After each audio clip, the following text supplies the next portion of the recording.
Well, a lot of interesting questions have come through over the past week, and I want to deal with them, right? So, and by the way, thanks for all the feedback, the errors I've made. And, I'm going through a learning curve. This YouTube channel was just launched about a month ago, and so I'm learning, like everybody else, how to make this more efficient. One of the things I really wanted to do, I realized a year ago in Spaces, that I need to simplify it, compact it, because I forget. I've spent 35 years studying markets, the LongWave, and all that. So thanks for the compliments. Thanks for the input. I really do appreciate that, because I'm trying to make them more effective so you can understand, you can benefit from the knowledge. So I'm not going to name names, but thank you again. Appreciate it, and for the corrections. Let me get right to the first question. I agree with the deflation thesis, but can you outline how deflation is a positive development for hard assets, gold, silver, Bitcoin, etc.? Seems like deflation is bearish for these. Yeah, you would assume so, but the most important thing to remember is that there's deflation, then we'll have a banking crisis and a sovereign debt crisis and a currency crisis. So they're going to find some value on the other side. And if you have a home that's paid for, even though the models are extremely bearish real estate, they will retain their value. So will gold, so will silver, so will Bitcoin, hard assets. All these survive. Right? Ownership. You actually have ownership of this. And if you have gold and silver, you want to make sure you have your own private safe at home and storing your Bitcoin values in your own wallet, which I've come to understand is extremely important. Okay, so please take that. Yes, interest rates are heading higher, and I mentioned today why they're in a secular rise, and for reasons I'll get into detail in the future. So don't believe that they're heading lower. By the way, they could head lower. I'm not saying that they can't fall. There's no permanent secular rise and permanent secular fall, right? There's rallies. It does this on the way up. And, the secular fall in interest rates from 81 to 2001, it wasn't a straight line down. So always remember that when I'm talking about a secular rise in interest rates. Okay, Marxism was just a concept designed to appeal to the masses in order to have them agree with their own demise and eventual slaughter. Our only concern at this point should be that the powers that be don't use the coming economic hardships to lure the docile masses into the same bait and switch. No, I don't believe that's going to happen, and I'll tell you why. We have assets. Communism made sense when people were living in poverty in those parts of the world, and there wasn't any kind of wealth. So it seemed like it would be a better idea. Marx, I told you, I studied Marx, but let me. And that's a whole story and debate. And you need to understand Marx to understand capitalism and why he was criticized capitalism, right? It was because he saw this concentration of wealth. But later, he only experienced like really one LongWave. Schumpeter saw more, and he saw that the bourgeois, most of them become bankrupt, and there's a new level. So there's always new wealthy, right? There's creative destruction. That's the thing is Schumpeter. That's why I've gone, 180 from Marx to Schumpeter. Yes, I was a Marxist as a young, ignorant person because my parents were immigrants working in a factory, slaving away. So naturally, I gravitated toward that. It is my own ignorance, and when you study and as you become aware of knowledge and information, you adjust accordingly. That's what you would believe, and that's not happening today, and that's the concern about the West right now. So the most important thing is, and the other thing, as I alluded to about Marx, is that he lived under gold standards, so you saw price reduction through his lifetime, and real wages were rising.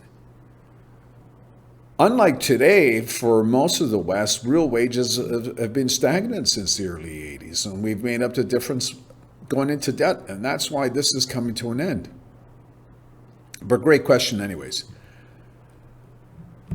Yeah, the key aspect I've learned, this is all about politics. Yes, it's always about politics, right? It's always about politics. The politicians, the political cycle, let's look at this, right? They're always looking at to trying to fix things, and it's always short term to the benefit of them so they get reelected, something that we could feed to the masses. But see, that's coming to an end now. If you think about the fiat monetary system we've had for just over 50 years, government largesse is coming to an end, and now politicians will be elected in the future to fix the problems. The currency, the banking crisis, the shift to the real economy. Well, we have to. If we don't decentralize, then poverty will continue. We'll see a massive increase in poverty. So that's the only solution, to decentralize. The only solution. But they're affected by the political cycle, so they don't really care about the implications. And I think this is the reason for those who were, and I was ignorant of this, of the gold bugs and or sound monetary believers, whether it's Bitcoin or gold or any type of system, or a balanced budget amendment, because politicians are in there for a short time and they're eventually going to bankrupt the city, the state, the province, the country. This is so evident, and we're seeing it today where politicians are using, your credit card to look good because it's not their money, it's your capital. So I agree. It's always the politics that destroys systems, and it's the short-term thinking. This thing about people waking up and ideas found most compelling, I would suggest the reason why I'm so knowledgeable is I was ignorant, right? And I made a fatal mistake about purchasing an asset, and everybody knows that story. Most people go about their lives day to day. They don't understand the monetary system. They rarely understand economics. They don't understand politics. And most importantly, this fiat monetary system, this illusionary economic system that we're living under. They don't. Until it hits them in the face, they're not going to make any changes. They're not going to be aware of what's coming. So they realize things when it hits them in the face, so to speak. It's unfortunate. But this cycle that we're repeating, and this is why I'm such an advocate and follower of social cycles, right? Because they repeat. And yes, I fully follow anybody who is an historian, especially when it comes to the markets and capitalism. Some of you might know Martin Armstrong. Yes, of course, I've been following him since the late 90s because he gave a tip of the hat to Kondratev, who first discovered these cycles. The Neil Howe, the fourth turning in the Seculum cycle, he also alludes to Kondratev. Socioeconomics, Robert Prechter alludes to and gives a tip of the hat to Kondratev, right? And of course, the LongWave, again, why do I have the picture of Nikolai Kondratev? Because this is discovery, right? His discovery of these long waves, and it's just an affirmation to confirm, right? You'll see that if anybody's influenced me, I'm always making sure that they get noticed. I'm just building on the knowledge of giants, right? I had Templeton and Peter Cundall and Charles Brandeis educate me of how to invest after losing everything, right? That was the lesson. And then from there, I went on to learn some technical analysis because I was early and discovered the LongWave, and Martin Pring had a model. I said, wow, why don't I create one for Canadians? And I could participate, being cognizant of an asset bubble. Said, look, here's the warnings. Valuations are crazy. The business cycle is aging. This is turning down. Okay, we're participating, but we're cutting our exposure. And then we'll know before the majority that it's rolling over and we pull back, right? That's what the LongWave model, for those who subscribe, are benefiting from. Somebody said they started collecting Roman coins and they noticed little notches because that was some clipping that was done, of course, at the end of the Roman Empire, right? That was just another version of currency devaluation, right? And that's always what happens near the end, right? You devalue the currency, and a lot of, well, I would bet 99.5% of Canadians don't know that the Canadian dollar has lost 96% of its value since the Bank of Canada opened its doors in 1935, right? And that's all credit.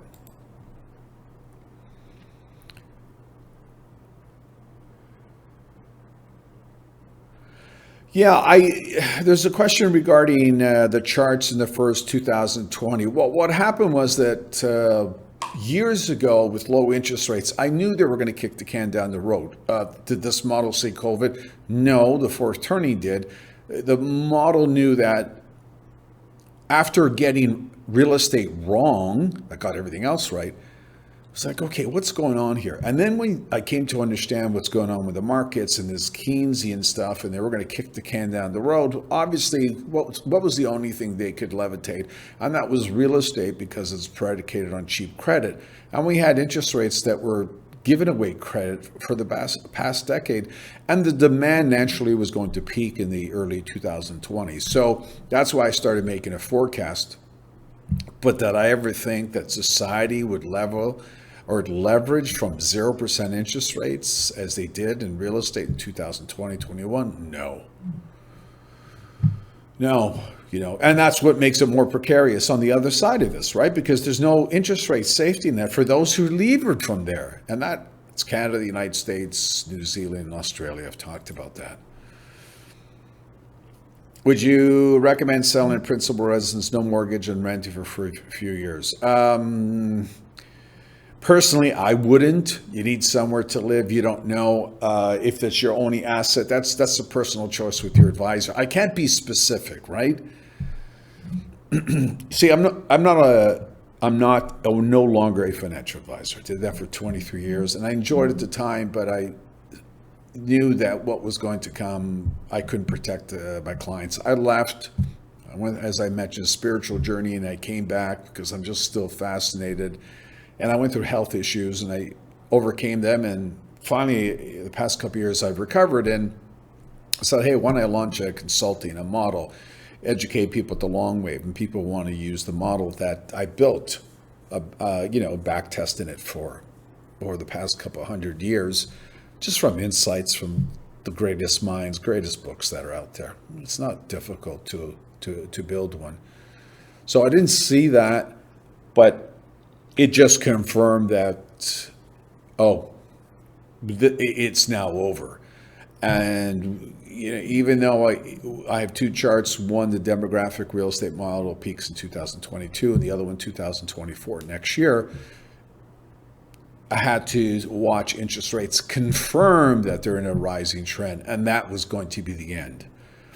That's all we need, right? Something to prick the massive credit bubble, and it's always rising interest rates. So no, I didn't see that, but I did see it was going to end in the early 2020s. Great question. Open sourcing this stuff. The model is so complex that you want to educate you, but you learn all this information, you need to share it, right? I mean, other people do that with health, right? And the discovery of other technologies. And I'm just doing the same thing. Something I find fascinating. A lot of people are looking for a satellite view. That's what the LongWave is, right? That's what I love about it, right? It's like having access to secrets of how things work. It's just so clear to me how things are going to unfold. The darkness, the light, the political cycle, the technology cycles. I mean, we're pretty predictable. So yeah, I'm here to share it, and so other people can profit. I mean, I'm not interested in living. Look, I could have just taken advantage of it myself. I always said I was going to do that once I regained my health. You know, but you want to be wealthy amongst poverty? I don't.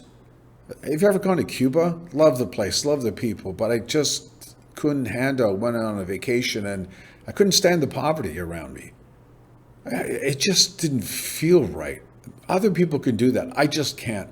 So you have this wealth of knowledge, you know, you might as well share it with people and they could take advantage of. But then I saw the opportunities to help Canadians and our country go through economic winter to embrace this decentralized renaissance.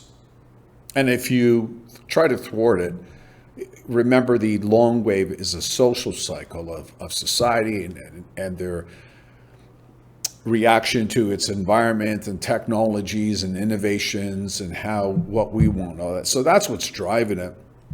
And just to accelerate that process, unstoppable. Even Klaus Schwab can't even stop it. It won't work. I've said that. Yes, other real estate people do follow other cycles, of course. Anybody who's had cycle work, I pretty much have read, have known. Already answered that.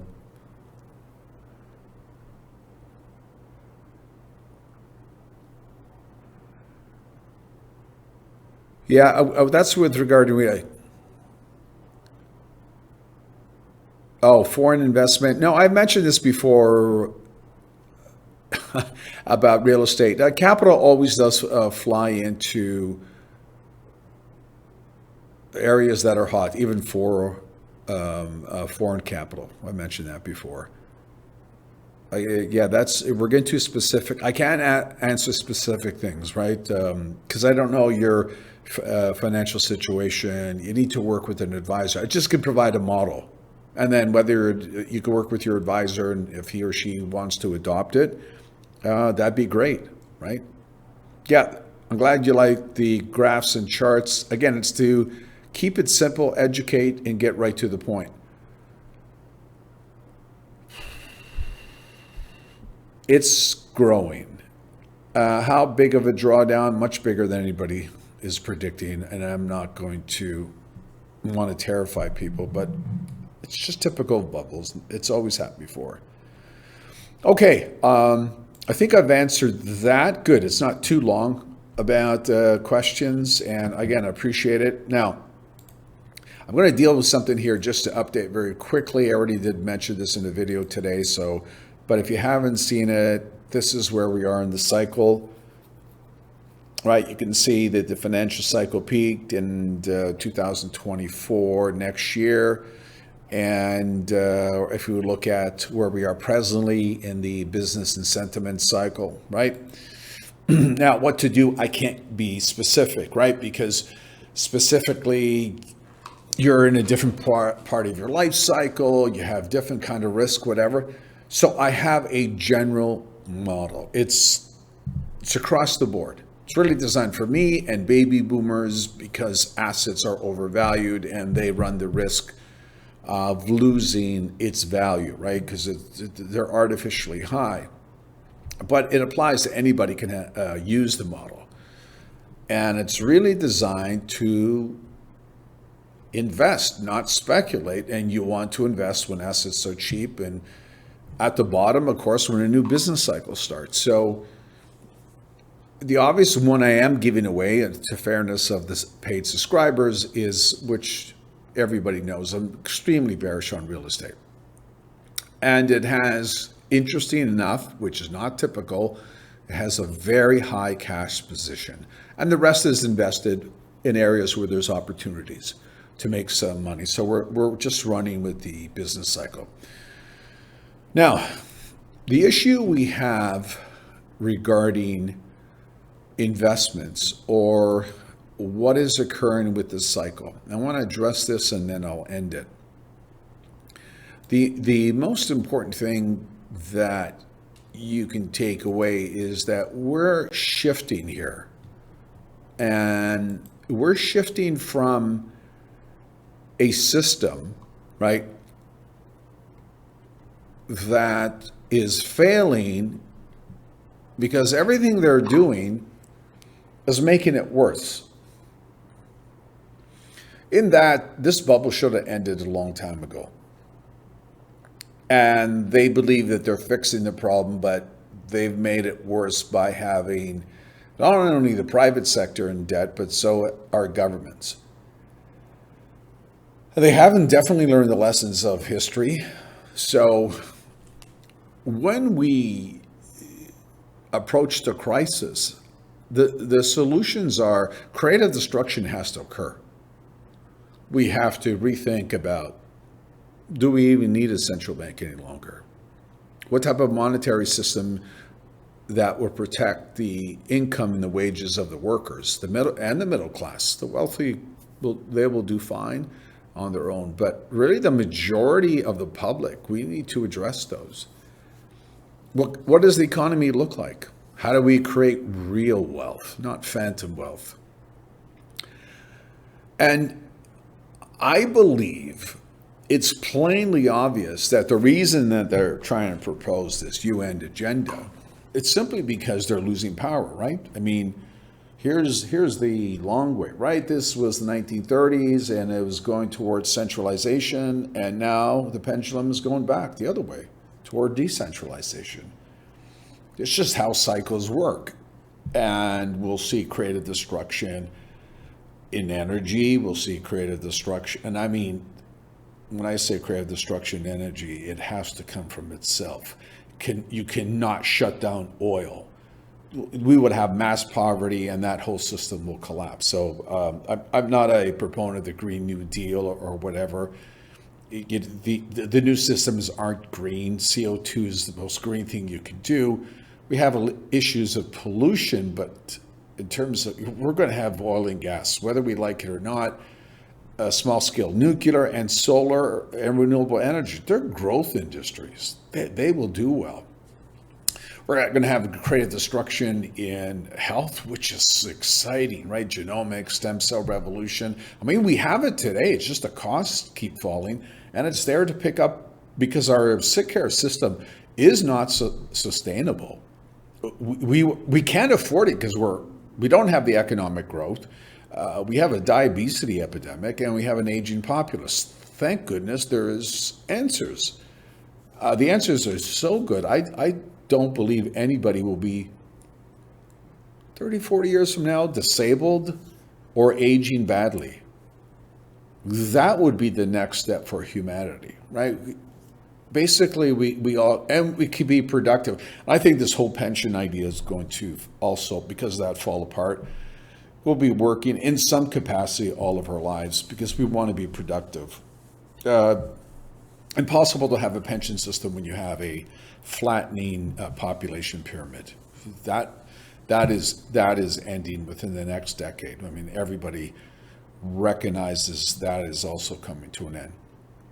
The publication or public education, private schools, creative destruction, online learning, the cost of public schools, universities are just through the roof. And then when the governments are able to sustain that, they're going to have to shrink. We're going to see evolution in creative destruction. And there's an agenda that's being forced. The public's not happy with it. So it's easy. You cut the taxes. Canadians, Americans, Europeans, and let them decide what school, where they want to educate their kids, right? Because all they want to do is educate them, the kids, so they can work, not have any other agenda. So we'll see that. Ultimately, we'll see a political revolution, and the political revolution direct democracy through technologies, which allows us to vote for issues. Obviously, elected representation is failing Western society. It's not working. We're having agendas pushed on the public that they're not interested in. And this is why we're seeing rising civil unrest. Now, economic winters do have rising popular uprisings, as Bob Hoy calls it, and wars. That's simply because a power collapses, right? The old power is collapsing and a new one is rising.